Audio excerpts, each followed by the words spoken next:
안녕하세요. 또 뵈니까 좋네요. 네. 네. 제가 목소리가 좀 작죠? 네. 좀 불편하신 분들이 있을 텐데, 근데 재밌는 건요, 제가 한 번은 그 몽골에서 들판에서 한번 설교를 했거든요. 근데 그 들판에서도 사람들이 다 듣더라고요. 그리고 한 번은 제가 아프리카 갔을 때 마이크가 전기가 나가버렸어요. 목사님이 굉장히 당황해 하셨어요.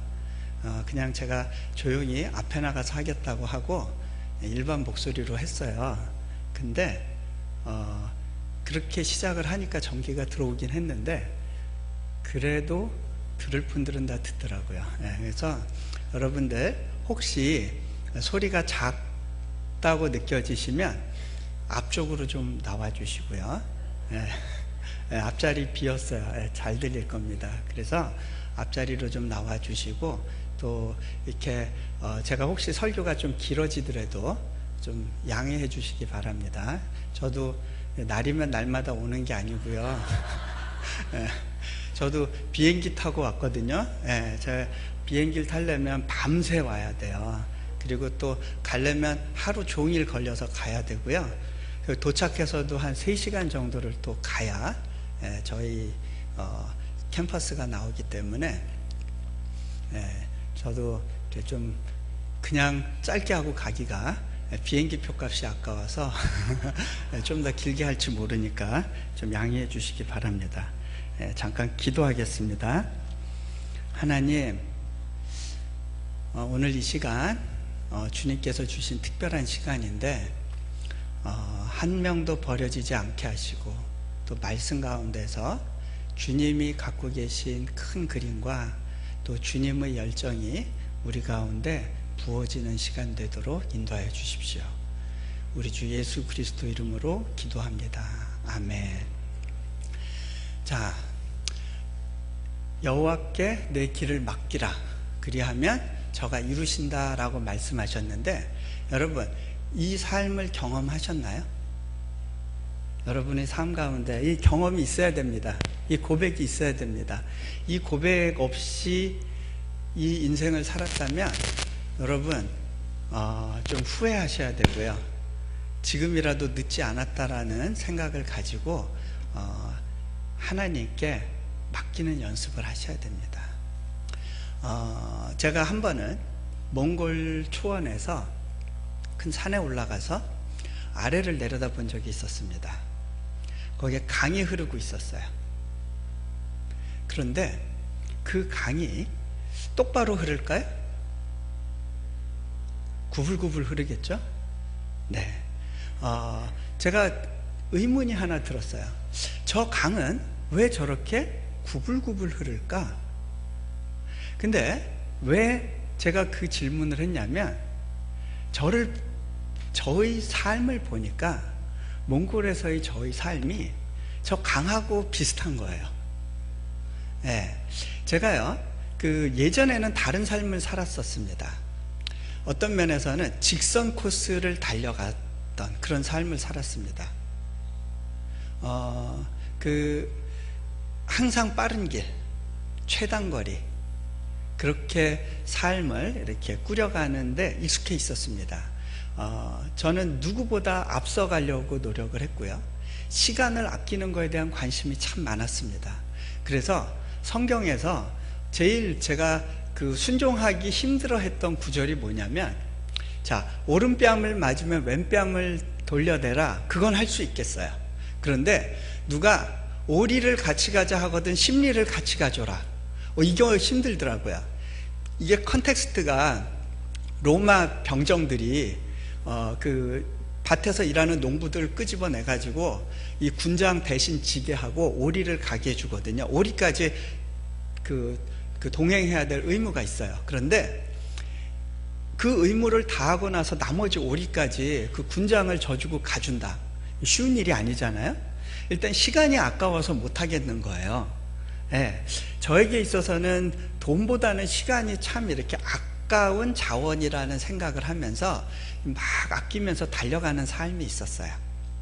그런데 정작 몽골에 오니까 어떻게 보면 제가 계획했던 것들을 다 내려놔야 됐고요. 하나님의 인도하심에만 이끌려서 사는 삶을 살아보게 되는 겁니다. 하나님이 왼쪽으로 가라 하면 왼쪽으로 가고, 이 사람이 이것이 필요하다 그러면 그 필요에 반응해주고, 그렇게 돌아가는 삶을 보니까 이게 강이 흐르는 거랑 참 비슷하다라는 생각을 하게 됐어요. 자, 그런데 이 강이 목적 없이 흐르고 있는 것이 아니라는 생각이 딱 들었습니다. 한 방향을 향해 가고 있었어요. 그 방향은 어디냐면 낮은 곳이에요. 제 멋대로 가고 있다고 생각했는데 제 멋대로 가고 있는 것이 아니라 하나의 힘에 이끌리고 있었어요. 그것은 뭐냐면요, 중력이에요. 자, 우리가 살아가는 삶의 방식이 두 가지가 있습니다. 하나는요, 주변의 에너지를 끌어들이면서 사는 삶입니다. 또 하나는요, 에너지를 방출하면서 사는 삶입니다. 이런 겁니다. 여러분이 소나타 살 수 있는 경제적인 능력이 될 때 한 단계 낮은 등급의 차를 사고 그 나머지를 흘려보낼 수 있는 삶이 있는가 하면요, 거기에다가 빚을 좀 내서 벤츠를 사는 삶이 있습니다. 굉장히 다른 방식의 삶입니다.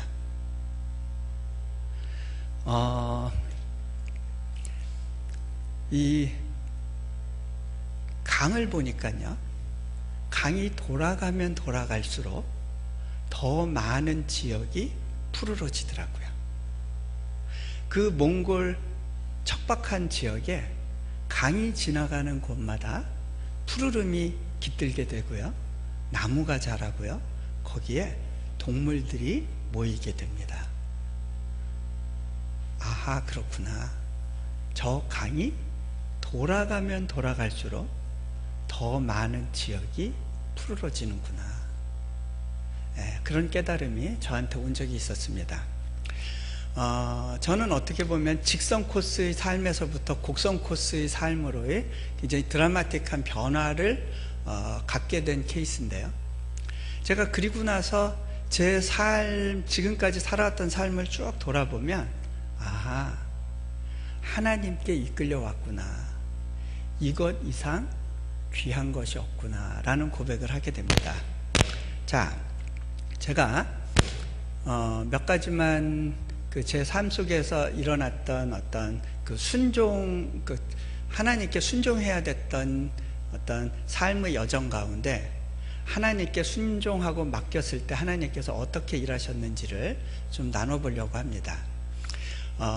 제가 가장 먼저 순종해야 됐던 한 순간은, 그때는 이제 제가 미국에 유학 가려고 준비하고 있던 때였습니다.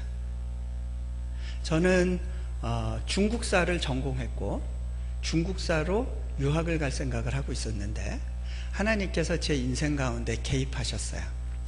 한 번은 저도 어느 감리교회를 섬기고 있었는데 그 감리교회에서 이제 중고등부 교사를 하던 시기에 어느 기도원에 그 중고등부 학생들을 데리고 가서 거기서 이제 함께 수련회를 섬기게 됐는데, 그 기도원 원장님이 기도해 주시는 시간이 있었고 제가 왠지 그 기도에 대한 소망이 있었어요. 저 기도를 받았으면 좋겠다. 근데 그분이 제 머리에 손을 놓고 기도한 게 두 가지였어요. 이 학생의 학문의 길에서 하나님 영광 받아 주십시오. 두 번째, 유학의 문이 열리게 해주십시오. 제가 가지고 간 기도 제목이었는데 그 기도 제목을 그분이 어떻게 알았는지 기도를 하시는 거예요. 그때 제 안에 굉장히 특별한 하나님의 역사하심이 있었고 제가 이제 강한 하나님의 임재를 경험했는데요. 그리고 나서 그분도 굉장히 특별했는지 저를 따로 부르셨어요. 그리고 기도를 해주시는데 기도 중에 어느 나라로 유학 가고 싶은지를 물으시는 거예요. 저는 중국사기 때문에 당연히 미국으로 가고 싶다고 이야기를 했어요. 그런데 그분 말씀이 미국도 좋지만 영국도 좋겠는데 그 이야기를 하시더라고요. 영국 이야기가 왜 나올까? 그리고 저는 이제 이제 수련회장을 나오고 열심히 이제 유학 준비를 해서 이제 저희 지도 교수님한테 유학 가고 싶다는 이야기를 했어요. 추천서를 좀 부탁한다고. 그런데 이분은 굉장히 노여워했어요. 야, 너 분야는 유학 갈 필요 없어. 그냥 내 밑에서 있으면 돼. 그러면서 논문이나 잘 쓰고 있어. 그리고 독일로 안식년을 가셨어요. 저는 굉장히 당혹했습니다. 그때만 해도요, 지도 교수님이 노하면 유학을 못 간다는 생각이 있었어요. 어떻게 보면 저는요, 하나님을 의지한다고 하지만 하나님보다는 제 위에 제게 있어서 많은 영향을 미치는 그 어떤 권위자가 있잖아요. 그 사람이 하나님보다는 훨씬 크게 보였던 것 같아요. 그러던 어느 날 저는 계속 기도하고 있었는데 그 지도 교수님이 중간에 잠시 한국을 방문하셨어요. 그 사이에 그분이 교회를 다니시게 됐는데 마음이 바뀌셨나 봐요. 저를 불러서 자네 그렇게 유학 가고 싶으면 전공을 바꿔서 가보면 어떻겠나. 전공을 바꾼다면 이슬람사가 좋을 것 같은데 그 분야는 미국도 좋지만 영국도 좋겠는데, 그런 이야기를 하시더라고요. 영국?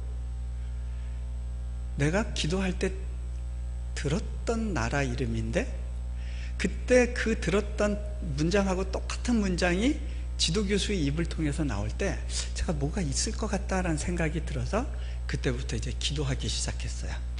기도하는 가운데 하나님께서 제게 딱 성경 구절 하나를 주시더라고요. 히브리서 12장에 있는 말씀인데요, 아브라함은 부르심을 받았을 때 갈 바를 알지 못하고 떠났다는 말씀이었습니다. 그 말씀이 확 다가오면서 맞아, 그렇지, 믿음은 다 알고 가는 것이 아니야, 맡기고 가는 거야. 그 생각이 오면서 제가 유학을 가겠다고 했습니다.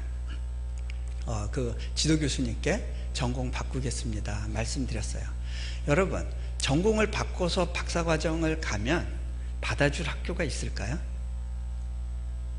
그리고 가서 공부하는 게 쉬울까요?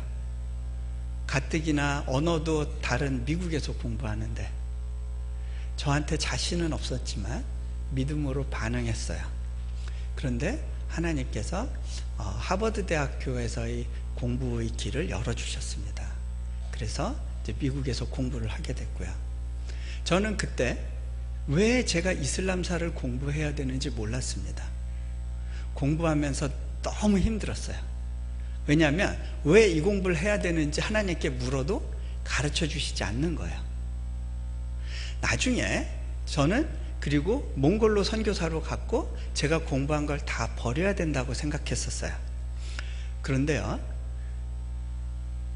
결국 이슬람 국가인 인도네시아로 부르심을 받고 나서 비로소 그래서 하나님께서 나에게 이 역사를 공부하게 하신 거구나 라는 깨달음이 왔습니다. 몇 년 걸렸을까요? 제가 이슬람사 공부하겠다고 결정하고 15년 걸렸습니다. 여러분, 때로는요, 그분의 인도하심에 대해서 그 증거를 구할 때 이 정도 시간이 필요할 수도 있습니다. 그렇죠? 네. 하나님 왜 좀 더 빨리 한국은 참 이렇게 여러 가지 면에서 조급증에 빠져 있는 것 같아요. 네. 하나님 나라의 계획은 굉장히 크고 때로는 우리가 삶을 충분히 살기 전까지는 이해할 수 없는 경우들이 많이 있어요. 기다려야 돼요. 자, 미국에서 공부하던 중에 제가 하나님께 제 삶의 2년을 헌신하기로 했습니다. 그때 이제 몽골 땅에 대해서 하나님이 보여주셨고, 제가 아내와 제가 함께 섬길 수 있는 곳으로 가면 그곳이 하나님이 부르신 곳으로 알겠습니다 했을 때 몽골에서 요청이 왔어요. 그래서 저와 제 아내가 그곳으로 가야지 하고 결정하고 보니까 이제 그때가 박사 논문 마무리할 때였습니다. 박사 논문을 마치고 가는 게 시기적으로 제일 좋을 것 같다는 생각을 했어요. 그래서 몽골에 선교사로 가게 됐고요. 1년 정도 있게 됐을 때 이제 한국에서 오라는 데가 좀 있었어요. 뭐 이곳에 좀 어플라이 해봐라 그런 시기가 있었는데, 제가 그때 하나님께 기도했어요. 하나님, 이제 제가 남은 시간이 1년밖에 없는데 제가 어디로 가길 원하십니까? 라고 물었을 때 하나님께서 제게 주신 마음이, 너 여기 좀 더 있어 주지 않을래? 그런데요, 그 초청이 굉장히 달콤했습니다. 어떤 분들은 저에게 이렇게 질문하시는 경우가 있어요. 아유, 그렇게 험한 데 가서 고생하시느라고 아깝지 않으세요? 뭐 이런 말들을 많이 하세요. 제가 이번에 그 런던에 갔었을 때, 런던에서 이렇게 유학생들을 대상으로 이제 말씀을 섬겼어요. 저는 유학생들의 마음이 너무 잘 읽혀요. 그들이 어떤 문제로 힘든지를 알아요. 그래서 제 삶을 나누고 이렇게 같이 기도하는 시간을 가졌을 때 굉장히 많은 사람들이 거기서 통곡하고 우는 경험을 했는데, 그걸 보면서 제가 그런 생각이 들어요. 아, 그렇구나. 나 하나가 삶의 방향을 바꿈으로 해서 이 길을 끝까지 가야 될 많은 사람들이 더 힘을 얻을 수 있다면 그것만으로도 충분하지 않을까라는 생각을 했습니다. 한 번은 저랑 같이 이렇게 말씀 사역을 했던 한 목사님이 제게 물으셨어요. 선교사님이야 괜찮겠지만 사모님, 그 몽골 땅에서 너무 힘들고 고생하실 것 같은데 그거 어떻게 감당하시나요? 물어보시더라고요. 제가 아내가 한 말을 나눴어요. 아내가 전에 이렇게 저에게 얘기했습니다. 여보, 내가 미국서도 살아보고 한국서도 살았고 몽골에서도 살아봤는데 사는 건 다 거기서 거기 같아요. 정말 하나님이 나를 위해서 예비하신 길에 서 있다는 것, 그것 이상의 만족감이 없는 것 같아요. 제가 그 이야기를 했을 때 그분이 좀 당황하셔서 어떻게 그럴 수 있죠? 하고 다시 물어보시더라고요. 그래서 제가 이렇게 말씀을 드렸어요. 우리 몽골 사람들이 한국에 왔다 가면서 한국에서 일하고 돌아갈 때 가서 못 잊는 한국의 맛이 세 가지 있습니다. 첫 번째, 김치. 두 번째, 신라면. 세 번째, 삼겹살. 그래서 한국 식당이 비싼데도요, 그 일주일 번 돈을 깨가지고 한국 식당 가서 식사를 그렇게 열심히 한대요. 그런데 성경에 보면 이렇게 되어 있어요. 너희는 여호와의 선하심을 맛보아 알지어다. 그분의 선하심을 맛본 사람은요, 중독되입니다. 그것 없이는 못 살아요. 여러분은 그분의 선하심을 맛보아 안 적이 있으신가요? 자, 몽골에서 사역을 죄송합니다. 요 밑에 건드려서 그렇군요. 죄송합니다. 제가 자꾸 여러분들한테 가까이 가고 싶어서. 자, 몽골에서 사역이 잘 되고 있었어요. 그래도 그 몽골 국제대학교에서 이제 부총장으로 있으면서 좀 영향력 있는 분들하고 교제가 좀 많이 있었습니다. 심지어는 그 당시에 엘벡도르치라고 야당 당수셨는데 이분이 저하고 좀 교류가 있었는데 이분이 대통령이 됐어요. 또 기독교에 대해서 굉장히 우호적인 분이었어요. 그래서 이제는 할만하다라는 생각을 하고 있었을 때 하나님께서 몽골 땅을 떠나라는 마음을 주셨습니다. 제가 떠나면 학교가 어려워질 텐데요. 하나님이 주신 말씀이야. 학교가 더 이상 너를 의지하지 못하게 할 거다. 우리는요, 어떤 조직 속에 들어갈 때 내가 없으면 안 되는 조직을 만들고 싶어 해요. 그런데 하나님의 방식은 뭐냐면 내가 하루빨리 필요 없어지는 것이 성장이에요. 자, 이런 겁니다. 여러분에게 자녀가 있는데 이 자녀가 여러분의 도움을 필요로 하지 않을 때까지 성장이 일어나면 그것이 부모의 보람이죠. 여러분, 하나님 나라의 공동체는 그런 거예요. 내가 하루빨리 필요 없어져 주는 것, 그것이 성숙입니다. 자, 또 하나, 하나님 다음 인도하실 곳은 그럼 어디죠? 그곳은 말씀하지 않으시더라고요. 다음 갈 곳을 말씀해 주지 않으셨어요. 먼저 떠나래요. 떠나면 보인다는 거예요. 제가 그래서 이제 사역을 정리하기로 하고 6개월 뒤에 떠나겠습니다라고 하고, 그리고 나서 이제 다음에 미국에서 안식년을 하도록 이렇게 준비를 했습니다. 결과적으로 보니까 제가 만약에 갈 곳이 있어서 간다고 그랬으면 우리 많은 사역자들이 버림받은 느낌이 됐었을 것 같아요. 그런데 갈 곳을 모르고 떠났기 때문에 이분들은 정말 인도하심을 찾아가고 있구나라는 것을 이제 아마 저를 통해 확인할 수 있었던 것 같아요. 제가 그리고 나서 이제 미국에서 안식년 하는 동안에 하나님께서 인도네시아 땅에 대해서 보여주셨어요. 그러고 나서 보니까 거기서 이제 대학교 사역을 준비했던 한 목사님이 돌아가시면서 땅을 이제 기증하신 게 있었는데, 그 땅에다가 이제 학교를 시작하면 어떻겠냐라고 하는 요청을 그곳에 있는 한인교회로부터 받게 됐어요. 이제 그것을 놓고 기도하는 가운데, 야, 나는 계속해서 학교로만 부르심을 받네, 그런 생각이 들었습니다. 그때 생각났던 게 뭐냐면요, 제가 돌아보니까 배재고등학교를 이제 졸업을 했는데요, 저는 원래 학군도 사당동에 살고 있었는데 배재까지 어떻게 학군이 돼버렸어요.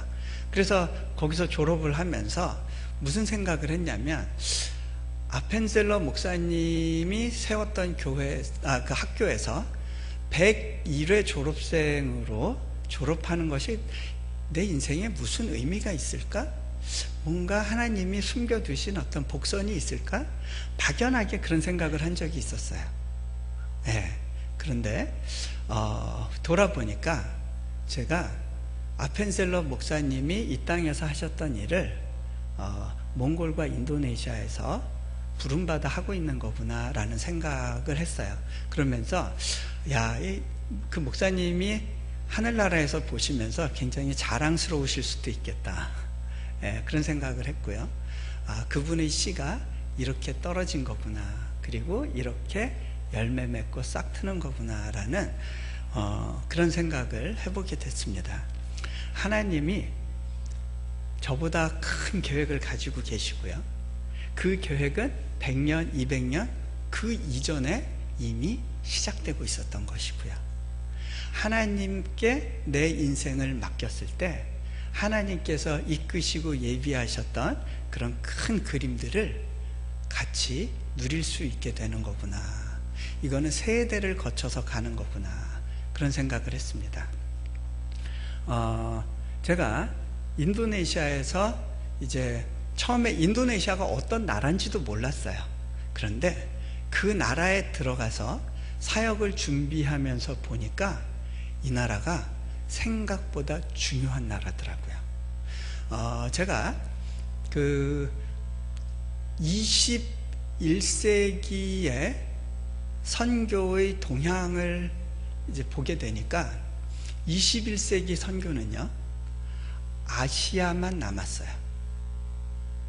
이미 아프리카 사하라 이남과 그 다음에 남아메리카, 북아메리카는 선교가 끝났다고 볼 수 있고요, 아시아권이 어떻게 보면 가장 중요한 선교의 전초기지가 되는 거예요. 그리고 이 지역에서 선교할 가장 중요한 나라들이 일어서고 있어요. 아시아 선교는 아시아인들에게 하나님이 맡겨주실 텐데, 그 나라들 중에 중요한 나라가 제가 네 개를 꼽아요. 중국, 인도, 인도네시아, 필리핀입니다. 필리핀은요, 서구를 경험을 했고, 그리고 영어를 할 수 있어요. 그리고 지금 굉장히 강력한 부흥이 일고 있어요. 중국도 마찬가지고요. 그 다음에 인도도 그래요. 자, 인도네시아도 급속도로 교회가 성장하고 있어요. 이 나라는요, 인도네시아가 특별히 중요한 건 앞으로 21세기 선교에 있어서 가장 중요한 장벽은 바로 이슬람 선교예요. 무슬림들의 인구가 지금 급속도로 증가하고 있죠.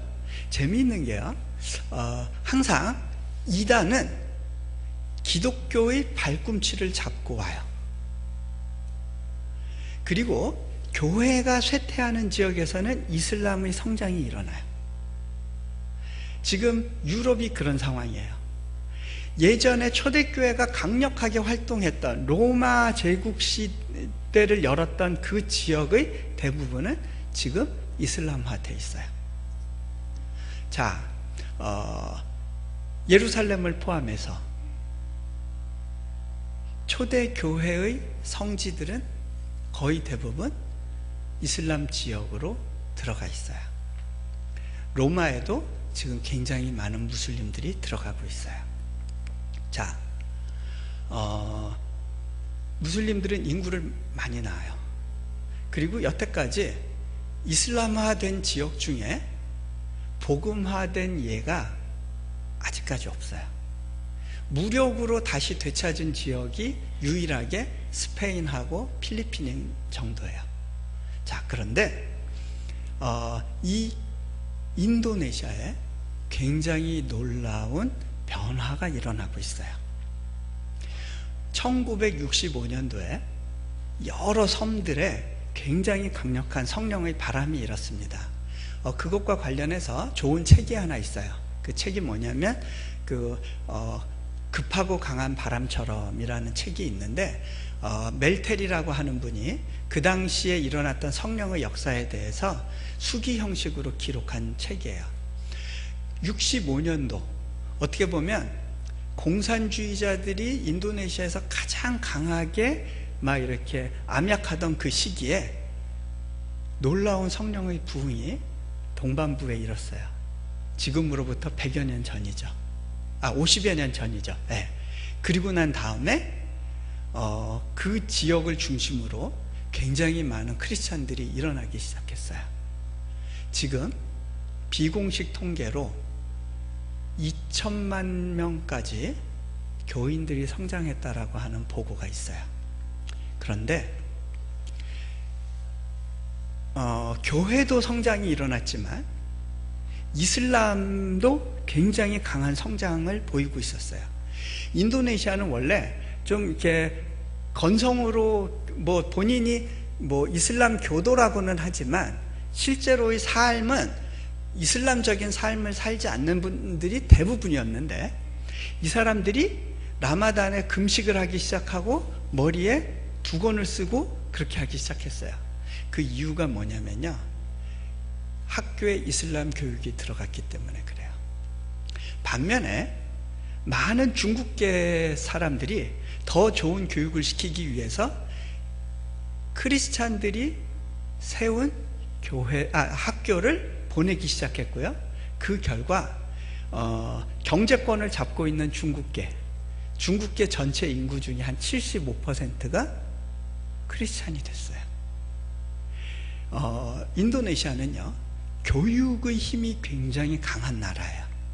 교육을 통한 영향력이 굉장히 큰데, 지금 사우디아라비아에서, 여러분들 그거 아셔야 돼요.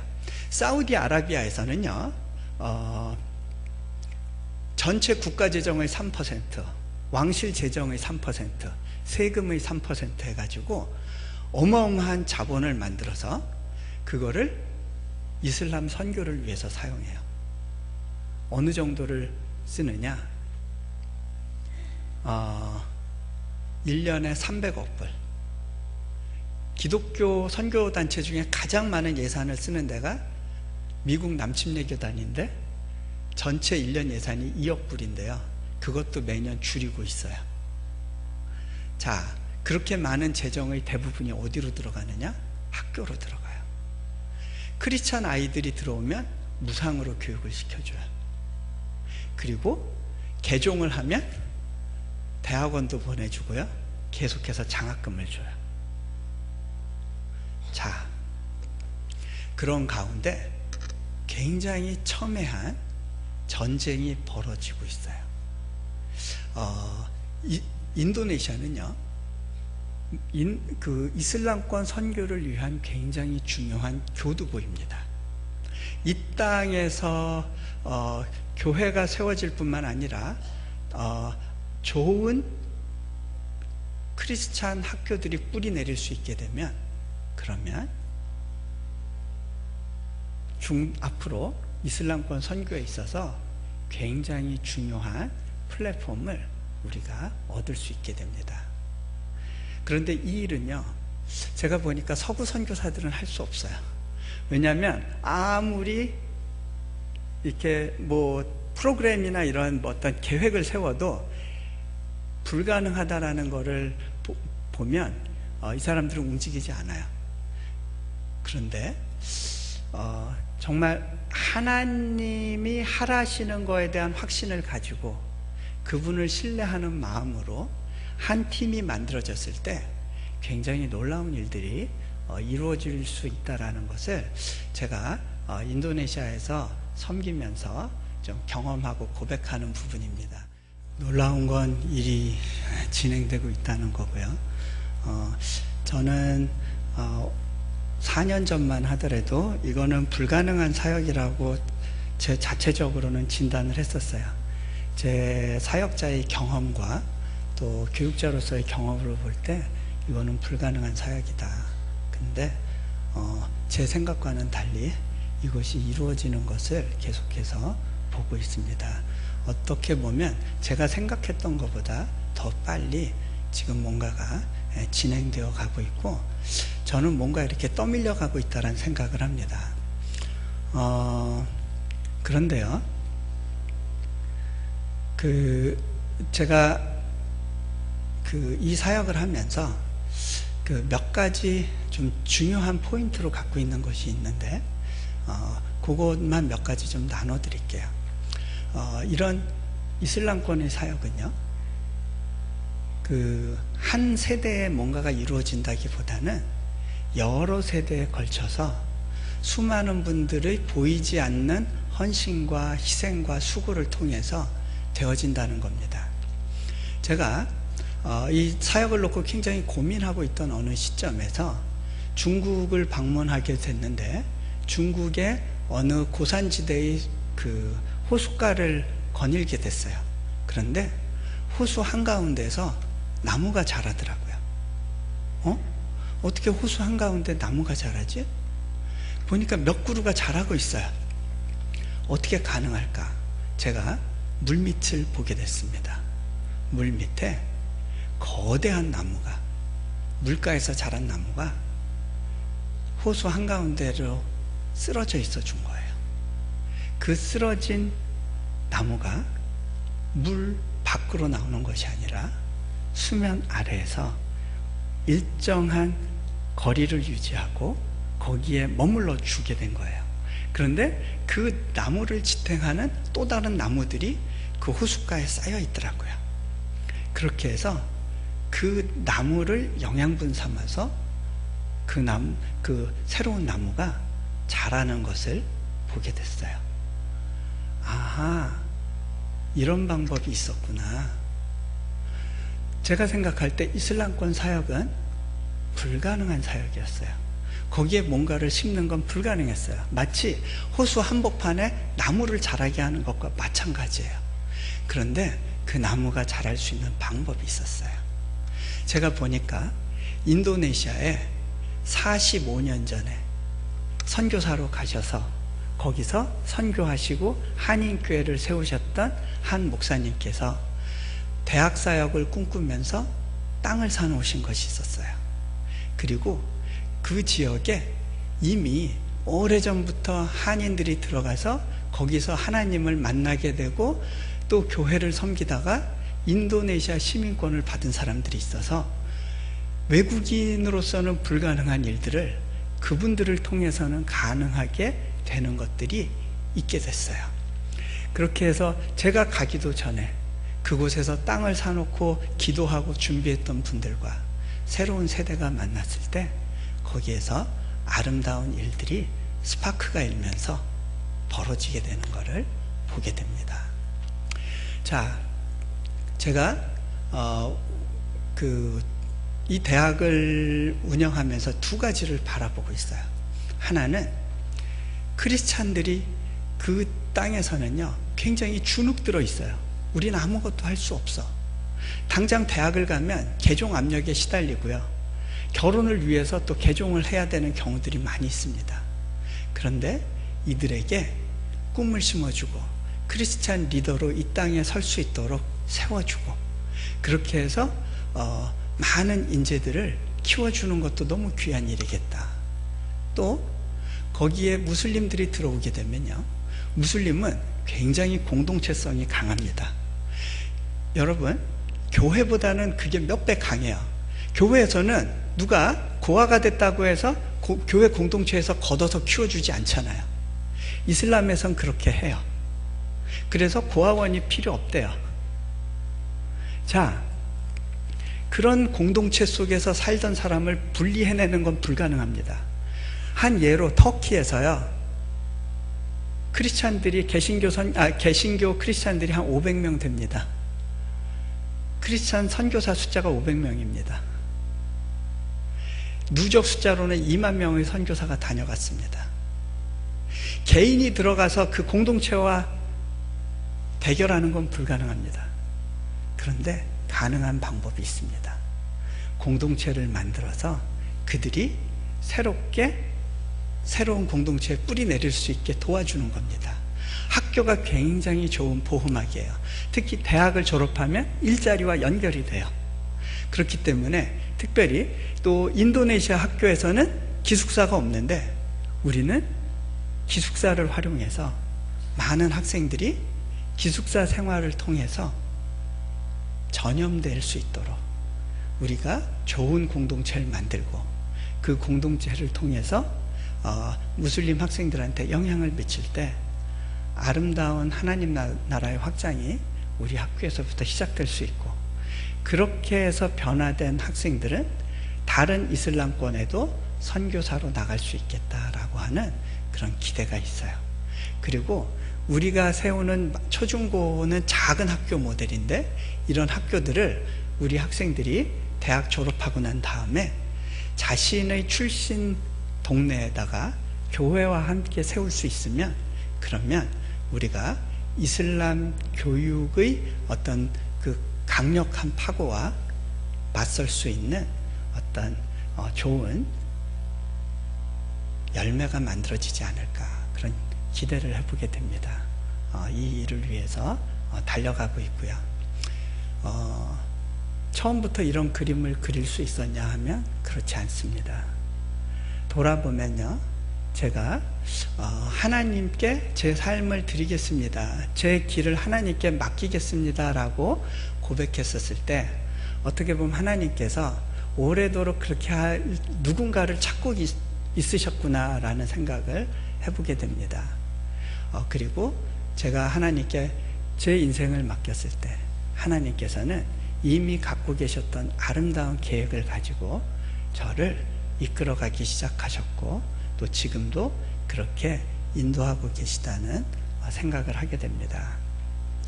여러분의 삶 가운데에서도요, 하나님이 갖고 계신 계획이 있으시고 하나님이 여러분들을 아름답게 사용하기를 원하십니다. 문제는 내 길을 여호와께 맡기라 라고 하는 그 도전 가운데 우리 안에서 믿음의 반응이 일어나는가입니다. 우리 학교가 또 아름답게 또 이 땅에서 뿌리 내릴 수 있도록 기도해 주시기 바랍니다. 굉장히 많은 어려움과 도전들이 기다리고 있어요. 저희 학교 지역은 굉장히 강성 무슬림들이 많은 곳입니다. 언제 학교가 공격받을지 몰라요. 그래서 코리아 에듀케이션 컴플렉스라고 하는 이름을 달게 된 건데요, 어쨌든 앞으로 우리의 사역이 잘 되면 잘 될수록 겪어야 될 어려움들이 클 겁니다. 이 어려움들을 잘 극복하면서 하나님 나라의 좋은 스토리가 더 만들어지기를 소망합니다. 네, 같이 기도하면 좋겠습니다. 눈을 감으시고요. 하나님께서 우리의 삶을 그분께 의탁하기를 원하시고 기다리십니다. 그 이유는 우리를 부리기 위해서, 우리의 도움이 필요해서 그런 것이 아니고요. 하나님이 갖고 계신 아름다운 계획을 우리를 통해서 이루어 가시기를 기뻐하기 때문입니다. 우리를 아름답게 사용하기를 원하시는 그분의 간절한 마음이 있습니다. 그분의 마음 가운데 혹시 예전에 반응하지 못했다면, 주님, 이 늦은 나이에라도 가능할까요? 그런 마음이 여러분들에게 있을 텐데요. 지금이라도 여러분의 남은 삶을 그분께 기쁨으로 맡겨드리시지 않겠습니까? 내 안전만을 위해서, 나의 이름만을 위해서, 나의 가정만을 위해서 달려왔던 삶이라면 이제는 조금 더 다른 모습으로 그 몽골 초원에 흐르는 강과 같이 그렇게 맡기며 흘러가시지 않겠습니까? 하나님, 감사합니다. 오늘의 시간 가운데 주님의 선하신 계획이 우리 삶 가운데 확인되는 시간 되길 원합니다. 하나님, 우리를 향해 갖고 계신 아름다운 계획들이 낭비되지 않도록 주님 은혜 가운데 우리의 삶의 그 방향키를 맡겨드리게 하고, 또 주님 이끄시고 인도하시는 대로 믿음으로 걸어가기를 소망합니다. 주님, 우리 가운데에서도 아름답게 일하여 주십시오. 우리 교회 가운데에서도 아름다운 계획을 펼쳐가 주십시오.